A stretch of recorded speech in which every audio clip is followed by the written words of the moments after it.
Hello. Good afternoon. Josh, when you return with Joe for another year, do you still start at square one this week? Yeah, absolutely. Kind of go back and figure out what was good, what was bad.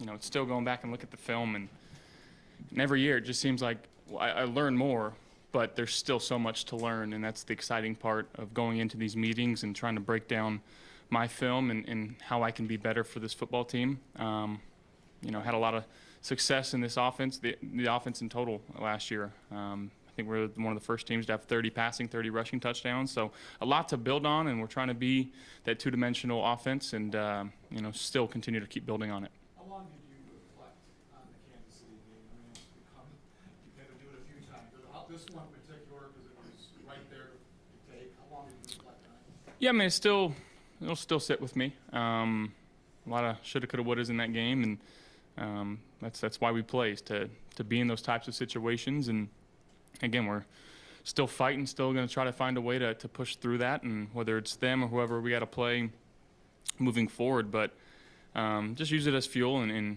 have a good OTAs and a good camp, and try to go into the season starting strong. What have you done? What have you done this offseason, Josh? Can you kind of fill in the gaps of any working out, what you've done before coming back in here this week? Yeah, just trying to stay in shape. Making sure I'm hanging with the teammates still, and get a little bit of traveling in, but nothing too crazy. So it feels like it hasn't been that long since we were back in this building, but at the same time, it feels like it's been a long time being away from the guys and getting into our offense, and just excited to be back. I know you have a lot going on. How's the draft prep been? Have you been doing any draft prep for this season? A little less this year. I feel like last year we were here a week earlier, so I got to spend a lot of time with the scouts and really dive into some of the prospects that we liked, and it's been a little bit less this year. And who knows? In Bean we trust. Josh, how much has during the offseason has you learned about tendencies, teams and tendencies? Yeah, I mean, I think just in terms of what defenses are doing, especially when you're just lining up an empty and the different checks that they're calling, and some of the stuff that we've seen in drop back game, making sure that we're putting in and implementing things that can combat that, and maybe get a tell early on, and just trying to be better pre-snap, I guess. Because I think post-snap we were pretty good last year, and being better pre-snap is only going to help us all that much more. Josh, in years past, you've been pretty open about identifying maybe one specific area of your game that you wanted to work on in the offseason. I know last year you talked about rebuilding your mechanics. Has there been a specific area that you've honed in on this offseason and said, I want to get better in this area? Yeah, I think pre-snap is what we're looking at right now, and again, just trying to help me identify what I'm seeing. Better with my footwork in certain routes and certain combinations. Making sure that within the offense that I'm doing a good job of setting the protections the right way, knowing where my answers are if I'm not. But again, that's all stuff that we can control and I can control, and as I'm learning to do that better and relying on the quarterbacks in the room and Joe and RC, and again, just trying to go back and see what we were doing wrong last year and try to fix it and move forward. When you talk about pre-snap, is that a lot of that film review? A lot of it's film review. A lot of it's just sitting down and making sure that within our concepts that we're setting the protection the right way, so my eyes can start in the right spot. And if my eyes are starting in the right spot, am I taking 3? Am I taking a quick 5? Based on, again, what I'm seeing. If we like a shorter route, obviously it's going to be 3, but if that's not there, let's extend it to 5 and make sure that my base is in the right position to move on and get through the progression. Josh, as you start the OTA portion, what is your message to guys that are here based on history? Yeah, I mean, I think it's one, showing up and making sure that I'm here and letting the new guys see what this culture is all about and how to vibe in this locker room, and making sure that we're hanging outside the facilities and starting to develop that team. There's going to be quite a few new faces, and I just saw that we got Trey White back, which is pretty cool. I'm off social media, so I didn't know that. I was walking in the locker room today, and I peeked him, and I went to equipment manager. I was like, "Is that Trey White over there?" Just making sure. But it's good to see some familiar faces back, and obviously good to add some new pieces and start figuring them out as people and making sure that you know, we get on the same page. And Josh, there certainly seems to be movement to eliminate the push push regime. He's very effective last year. Do you agree with that? And if it is banned, how comfortable would you still be buying regular season? Yeah, I mean, I think at that point it is what it is. I don't know if I have a particular feeling about it. I know that we've utilized it. I know that if it wasn't banned, I think we would find a different play or a different way to still try to get the job done. But I don't know the statistics behind player safety and all of that, so I really don't have a say on it, to be honest. Josh, aside from football and looking at your off-season, what's it like, you're familiar with red carpets, but what's it like being on the red carpet for, let's say, Sinners with, you know, your fiancée? Yeah, it was awesome. It's a different world, a very cool experience. I'm so excited for her and so proud of her, and you know, it's getting some great reviews. It's a fantastic movie, so go watch it. Is it different than like being on the red carpet for like the award ceremonies, or like how do you react to that? Again, I'm just there trying to support her, you know, in whatever way that I can, and you know, that was her moment, and I'm so glad she got to shine. Josh, as a leader, how do you navigate maybe someone like James who's going through things with a contract uncertainty and kind of juggle where do you feel comfortable in that type of a situation as a leader on this team? You know, I think the guys in this locker room understand the business side of it. You know, I'm not the GM, I'm not the head coach. I know I feel like I have to wear a few different hats among the locker room, but that's not one of them. You know, I just try to make sure that I'm focusing on what I can control and making sure that the guys that are here are getting the work done. And I know James is working out and getting the work done there too. And, you know, hoping that it gets figured out. But it'll get figured out when it gets figured out. So, yeah, we understand the business side of it. Josh, what do you think about the prospects of playing with Joshua Palmer and what he brings? Yeah, very excited. You know, excited to get to throw with him here pretty soon. Very fluid in his routes. You know, he creates a lot of separation. You know, there's a lot of advanced stats that show that. But seems like a great guy. He's a Toronto kid too. So I know that he's got a big following here, pretty close, and for him to kind of be closer to family, I know that's always a plus. But so far, you know, just being around him, he's got a great personality. He's going to fit in that receiver room just great. Josh, how do you build with Keon Coleman year two? Yeah, continuing to get reps, making sure that we're getting on the same page. You know, small little like body mechanic stuff. You know, when he's ready for the ball, what can he do to signal that he's ready for the ball? Just talking over where on certain routes where he wants the ball. You know, they call them 50-50 balls, but is that just throw it up? Is that back shoulder? Is that high? Is it low? And again, I think the more reps that you get at that, the better that you get. So, you know, just trying to build those reps and get on the same page. Spoke on Joshua Palmer. It's not your side of the ball, but Joey Bosa, his addition. What do you anticipate he brings to the team? Well, you know, a lot of juice. He's been one of the premier pass rushers in this league for a long time, and I'm very excited to have him up here. You know, I made a few calls and tried to recruit him, and I don't have much success in those, but I had success in that one, so we'll take it. What is your approach to like recruiting? Like, do you reach out to guys you hear if the Bills are interested? Like, what's Yeah, typically a text first, just so they know that it's me, and just not some random phone number. Huh? like, do they believe you? Is it like, oh yeah, that's really Josh? It's yeah. I don't. I mean, at least I hope so. But yeah, it was cool. I mean, he's a great player. He's a great guy. I know he likes to golf, and he's getting into it. So, told him get on up here and we'll go golfing. Josh, you have your Very up and down season for Curtis last year, but then at the end, it seemed like you guys kind of found some chemistry. How do you build off of the end as opposed to kind of the bigger sample size? No, I credit Curtis last year. He battled through a lot of different things, just little tweaks here and there. But getting him going there late in the season, it's so big for us because we can utilize him in so many different positions, and whether it's Z, F, or the running back position, he can play outside too. He's got the long speed that really helps this offense, you know, stretch a field. So getting him involved early and making sure that we're getting on the same page and just finding what he's best at so we can utilize that to the best of our abilities, I think that's going to help us as a whole. You have their entire starting offensive line coming back and every backup essentially coming back. You've been through changes. What can that do for the offense as a whole, especially for you? Yeah, I think just in the familiarity, having the same O-line, having basically the same receiving and running back core, and tight ends for that reason. Yeah, we're returning a lot of guys.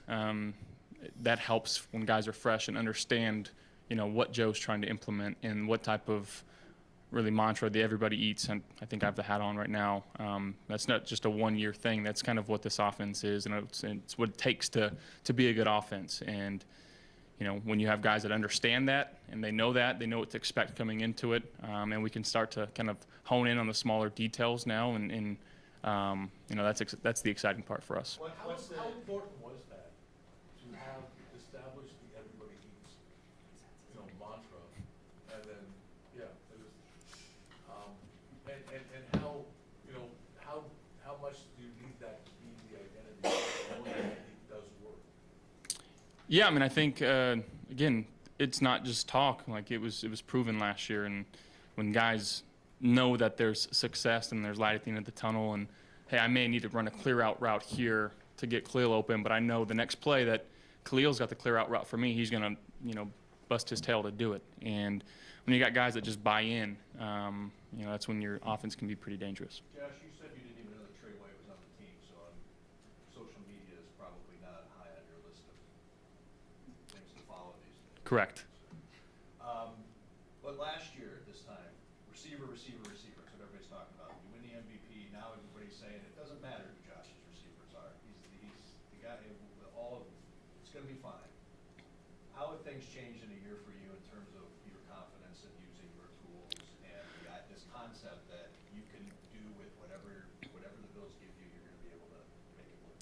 Honestly, the mindset hasn't changed. Again, I'm just trying to be the best quarterback and the best version of myself that I can be here for the Buffalo Bills, whether that's being a great teammate, a great leader, handing the ball off 30 times to James a game, throwing it 40 times, whatever I'm asked to do is what I'm trying to do at the best of my ability. And, we had a lot of guys that made some great plays last year, and there was at times where I wasn't my best. I'm still trying to figure out how can I consistently be my best, and that's always going to be the mindset that I have. Do you feel more obligation, responsibility because of not the contract also, but that belief now that you're the team, you're the offense in some way? I mean, you might not think that way, but that's kind of the reputation that you have.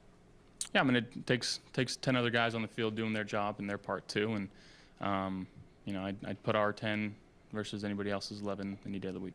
To piggyback off of what Tim's talking about, last year you had, the big theme a year ago was how does this offense work without Stephon Diggs? Oh no. How important was that you could separate yourself from having that so-called number one receiver and have this offense work? Again, I think it just a lot of credit to the other guys on the field with me, right? The offensive line, I think the last couple of years have played the whole group together.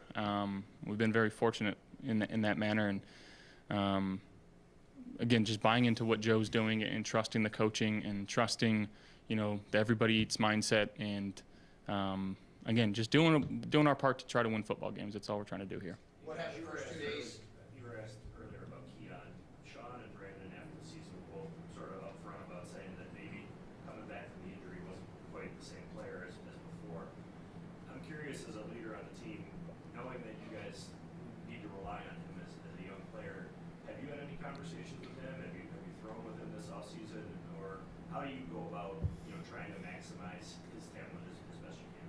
Yeah, a couple conversations, and he knows that he wants to be better. He sent me a couple long texts of wanting to be better, and we're going to continue to work extremely hard and try to get on the same page. He's got so much ability. He's so athletic.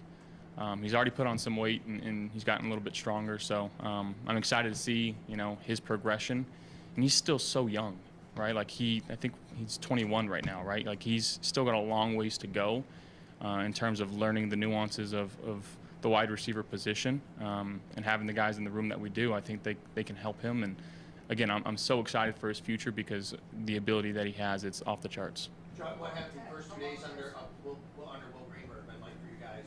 Obviously a new role for him and Barry Rubin for that matter. Yeah, No, Will's awesome. Actually sad to see Ciano go, and he's been here the entire time that I've been here.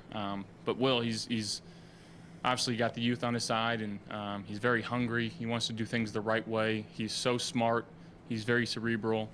And I think that the guys really can get behind him and really trust what he's saying because he's put so much work into his craft, and guys respect that.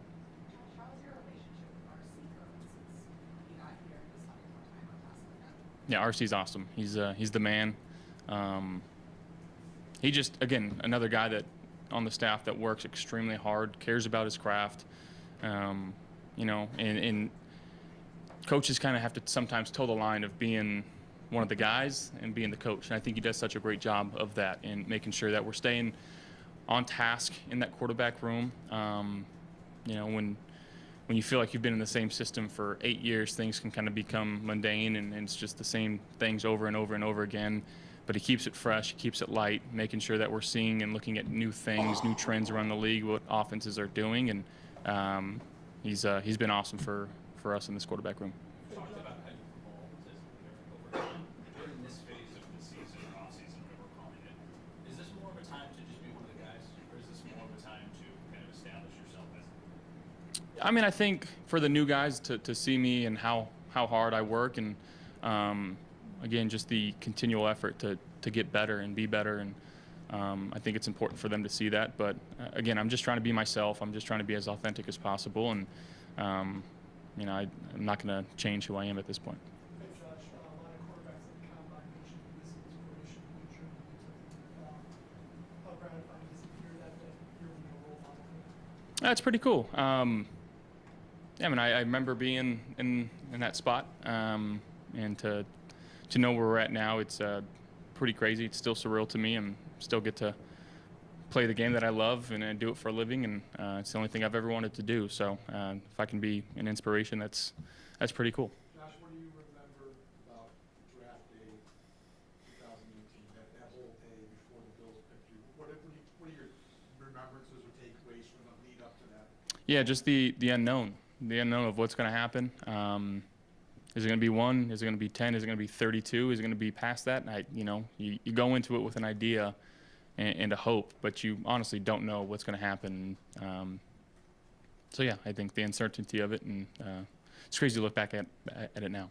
Josh, and everybody's talking about you nonstop for 3-4 months up to that day. What did everybody miss? Bills didn't miss anything, so. Josh, you mentioned you're working on more of the mental side of the game this offseason. How much has the physical side changed for you? Like, you take a little more time off now than maybe you would have for a couple weeks? Yeah, I mean, it's the best I've felt physically after a season. Really didn't have any ailments. I didn't take too many hits this last year. I was the least sacked quarterback in the league, and that's thanks to the type of scheme that we're running and how well our offensive line played. So the body felt good. Yeah, I mean, I took some time off to let my body rest a little bit, but not as much as I need in the last few years.